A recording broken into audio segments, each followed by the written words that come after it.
Welcome to the State Connect. I'm Tamanna Inamdar. Through this week and through this series, we've been getting you perspective on how the mission to revive India in the wake of the COVID-19 global pandemic is taking place at the state level. After all, do remember, it is the state governments on the ground who have to ensure that the wheels of industry are moving, who have to deal with all of the problems that have occurred because of the lockdown and because of the COVID-19 pandemic. And truly, it's been an interesting journey because we've spoken to a variety of states. Those that have seen migrant workers leave, those that have seen migrant workers arrive, those that are largely agricultural dependent, those that are highly industrialized. And today we are going to explore a very interesting state which houses the Silicon Valley of India. We're talking about the state of Karnataka, again a highly industrialized state with strong finances and a huge dependence on services. In fact, services account for about 64% of the state GDP. These are also businesses which could be hit because of COVID-19. What's the plan here? How are they moving forward? To speak on this, I'm joined today by Mr. Jagadish Shettar, who's the Minister of Large and Medium Industries in the government of Karnataka. Minister Shettar, thank you so much for speaking with us. Welcome to the show. Let me begin by getting your assessment of the situation in the state of Karnataka in terms of the impact to the economy and industry in the wake of COVID-19. Regarding precaution and handling of the corona issue is concerned, under our leadership of B.S. Yadurappa, we taken a lot of care and almost all we controlled and taken all the precautions. So if you comparing to other states in the nation, Karnataka is ahead in controlling the corona pandemic. And the important thing regarding industry is concerned, what you already explained, that one of the important industrial state in the India, and amongst 4 to 5 states who are ahead in the industrialization, Karnataka is one of, and regarding IT, BT also in the exports, we are ahead and we are leading in the nation. And very important thing, when we take all the precaution and control of the corona, as well as when there is a direction from the union government regarding starting up the industry, particularly essentially commodities industry, we are the first state to start the industry in the entire nation. And even after starting up all the industries, we are the first in the nation. We started all the industries. Beginning, it is very difficult. Anyhow, state government has given direction and clearance for the starting of the industry, opening up the industry, but industry people are beginning hesitant. When we given the direction up to 3-4 days, only 10%, 20% industry started. Later on the next week, it reached 40%. Now, yesterday evening, we have taken the information, almost 70 to 80% industry have started their working in Karnataka. So, it is very smooth, and all the industry, almost, we have checked also, counter check is also there. Almost they have, as per the direction of the union government, almost they have taken the precaution, social distancing and compulsory wearing of the mask is concerned, and hand sanitization is concerned. All the care they have taken. And regarding economic activities, already Karnataka is started, all the economic activities. What is the concern here, Mr. Minister? Because in a lot of cases, the balance is between lives and livelihood. So you start economic activity, but you don't want a spike in COVID-19 cases as well. How are you going to contain the possible fallout of increasing economic activity, and how are you preparing to ensure that there is no spike in COVID cases? Here, if you see what is the suspected cases, positive cases is concerned, and death case is concerned, it is very much controlled by the state government by taking all the precaution, taking the measurements what strictly issued guidance of the union government. We followed it, and almost all it is controlled. But recent days, when there is a clearance from one state to another state, when the workers came from the other states, then problem is started. Looking into last 1 week's statistics from Maharashtra, from Gujarat, and some Rajasthan, other states, when the people came, migrant workers, they came to Karnataka, and our workers staying in their respective states, they came to Karnataka. Then only more corona cases have started reported. So, if last 1 week, when there is a clearance, this is a position. Almost all, it is not in the local, almost local, there is no positive cases at all. Only who are come from the other states, that increase of the positive cases because of that. You know, you've spoken about the migrant workers and the challenges that have come because of that. That's a very important issue, Mr. Minister, because I remember, you know, in the beginning of this month, really, the state of Karnataka was in the headlines about migrant workers. Many workers from other states who work in Karnataka wanted to leave. Trains were booked for them, and then, you know, what the headline said is at the last minute, those trains were cancelled because local industry said that they need workers to stay. A few days later, after all of the criticism, Karnataka had to reverse that decision and start trains again. Can you tell us about that incident and whether there was an error of judgment initially in, you know, realizing how much these migrant workers needed to leave and balancing the situation between industry and the rights of these workers? No, that is a wrong information that is spread out in the last week, because whenever the migrant workers, they want to go to their respective state, we have allowed them by train, by buses, we allowed them. And regarding, you have mentioned, regarding cancellation of the one train is concerned. If that is happened, because only we will send the migrant workers to their respective states when the other state agreed for that. If they given the consent, there is no problem at all. In that case, the concerned state has not agreed, not given consent. For that purpose, on that day, the train is cancelled. Not for any other purpose. Lakhs together people have went to their respective states. More than 10 lakhs people already went to their respective states. There is no obstacle, there is no stop from the Karnataka state, and we have adjusted. That is the wrong information. Okay, you've said that about 10 lakh workers have possibly left the state of Karnataka, and of course we've seen a situation not just in Karnataka, across the country, where workers had to walk, etc. Humanitarian crisis has built up. I want your comment on that as well, but I also want to ask you what is going to be the impact in Karnataka and in the big cities. This is one of those states, a bit like Maharashtra, which has been very dependent on outside workers. If a lot of them start going home, what does that do to the availability of a workforce within the state? Definitely, regarding industry is concerned, manufacturing industry, automobile industry, other whatever maybe industries are there, there is no scarcity of the labors, because almost all industry, the working people are from the local or nearby villages, nearby cities. There is no crunch of the labors for the industry. And regarding real estate and construction side, workers almost outside the states. So we suffered, and construction activities suffered because of that migrant laborers is concerned. They went to their respective states. That still now we are suffering in the field of the construction field, not industry. In industry they are okay.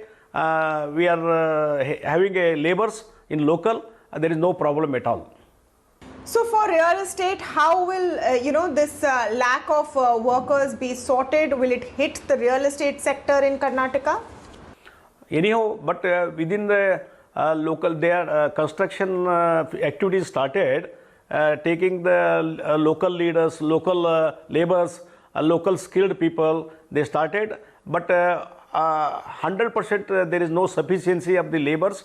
Anyhow, the construction work activities also started, but I think within 15 days or within 1 month, again there should be a, the laborers will return to other states also. That will be adjustable, no problem. So you believe that labor will return to the state of Karnataka, sir? Definitely, because the mindset of the people, either labor or poor class or middle class or rich class, everybody, because of this pandemic, corona pandemic is concerned, there is fear in the mind of the people of all class. So once their feeling is there, emotional feeling it is there, they want to go to their native place, they have to meet their family members and stay there for some time. It is a mindset, it is a emotional feeling amongst the laborers and all the class of people. So if we see in the foreign countries wherever the Indians are staying there, in Dubai, in America, in London, in Japan, wherever, they want to come to India. Why it is? It is a mindset. For that purpose, laborers went to their respective states. I think after 1 month, they will return back. I am very much confident. You know, I must ask you, Mr. Shettar, about the labor which had to start walking. And this question I have asked every minister I have spoken to in this entire series. Everyone has a different answer.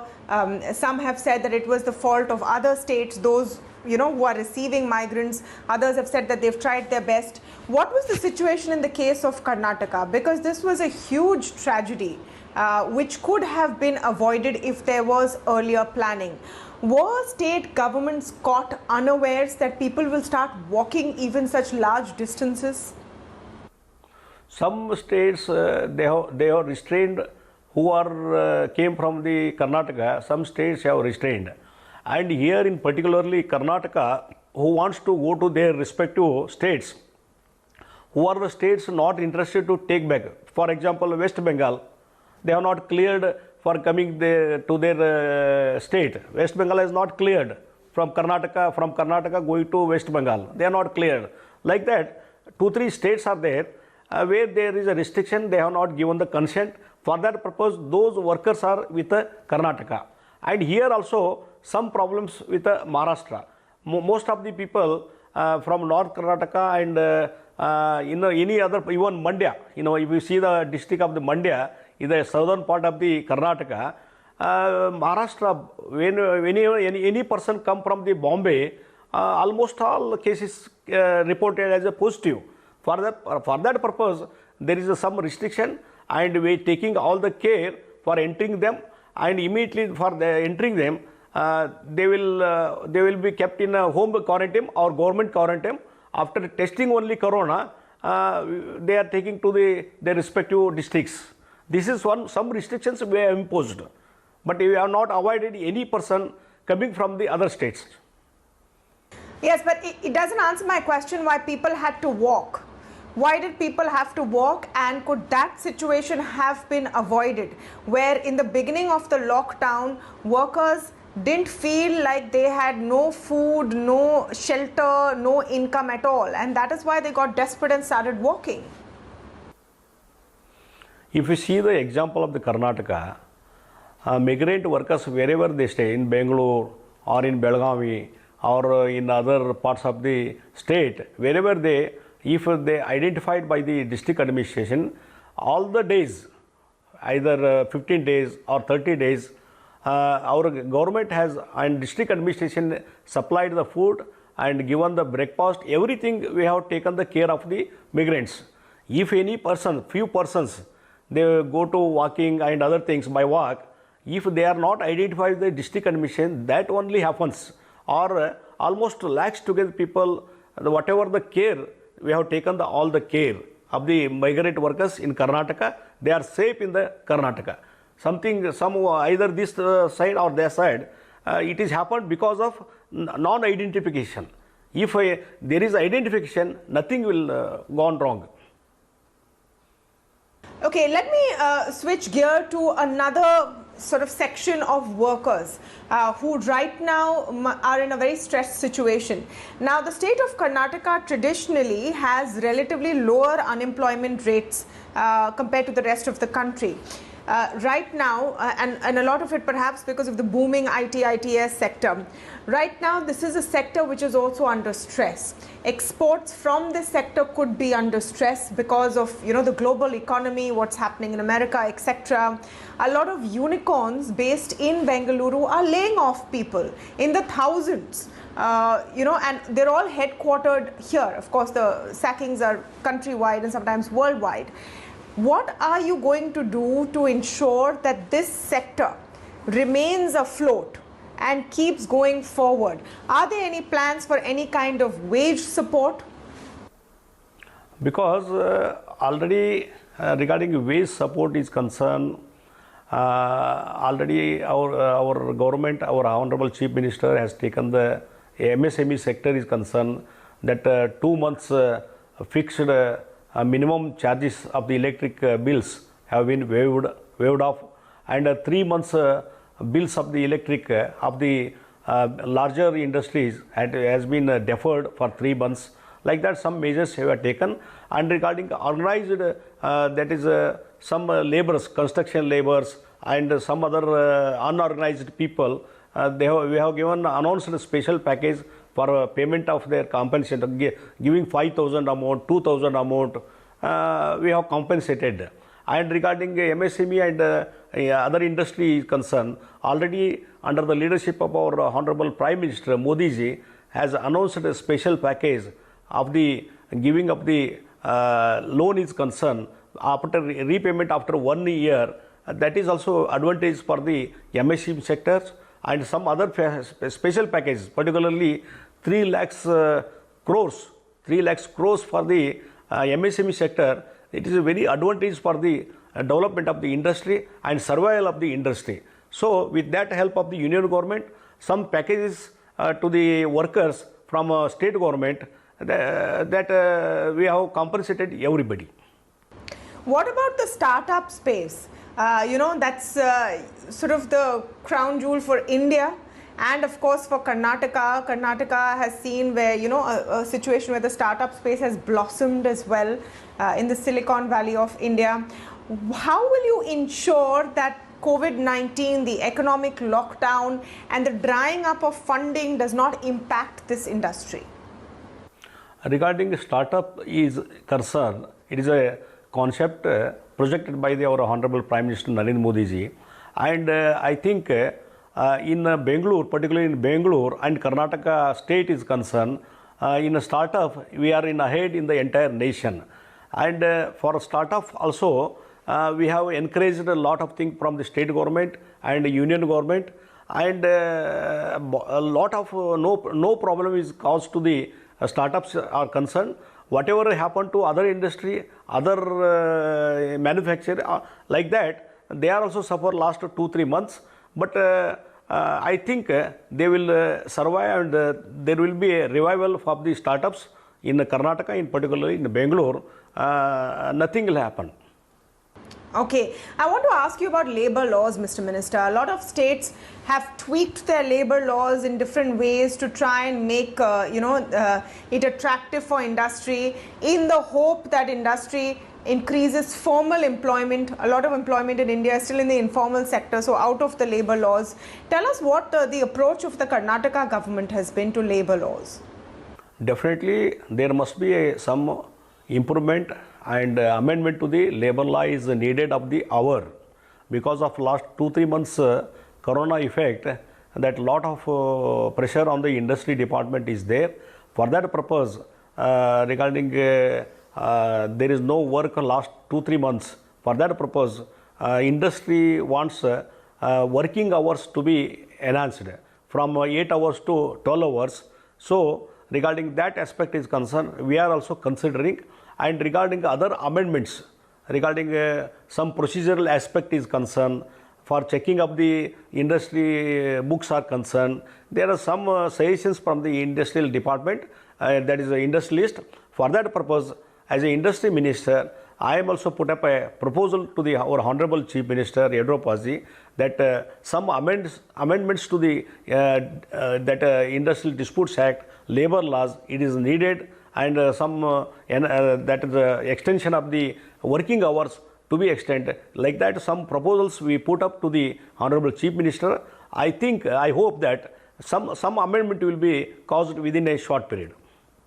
Okay, let me just round up by asking you, Mr. Minister, a lot of states are now in a race vying to get foreign investment coming in, foreign players coming in, hoping to attract companies that are moving out of China.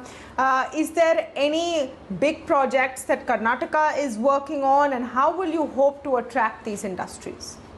Definitely, we are taken almost all active role in this regard, and there is a talks in between so many people with Chinese companies, Japanese companies. Already we started talkings, and another important factor is that in our state already we formed one task force under the chairmanship of our state chief secretary. There are a lot of IAS officers there, and even some representative from the other countries also, from Japan, from German, from US, from London, and some other representatives are there, and even some other countries representatives there in the task force committee. We already started activities regarding attracting the people and companies who are come out of the China. I think according to our information, more than 1,000 companies are ready to come out of the China.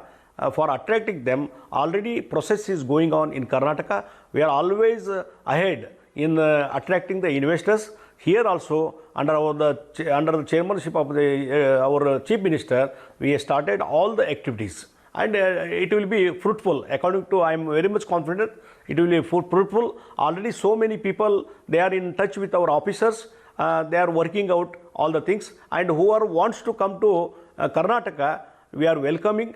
And some regarding that aspect also, ease of doing business, and single window system clearance, that is also we are taking off. And another important thing here in Karnataka, we have amended the Land Reforms Act. Earlier, who wants to start industry, they have to purchase the land from KIDB, or if independently he wants to purchase 100, 200 acres from farmers, there is a restrictions in the Land Reforms Act. And now we removed it. Whose proposal for the establishment of the company, industry, it is approved by the state level, high level committee, then immediately everything is exempted from the Land Reforms Act. Section 109, Section 79A, and Section 80, Section 63, some restrictions are there, purchase of the agriculture land. That restriction has been overcome, and if once their proposal is cleansed by the high level committee in the state, immediately everything is exempted, deemed exempted. Amendment is already be caused. All right, so land reforms, labor reforms on the anvil. We'll have to see how they work out for the state of Karnataka. Thank you for that detailed interview. Thank you. Was Thank you, madam. Mr. Jagadish Shettar, the Industries Minister for the state of Karnataka.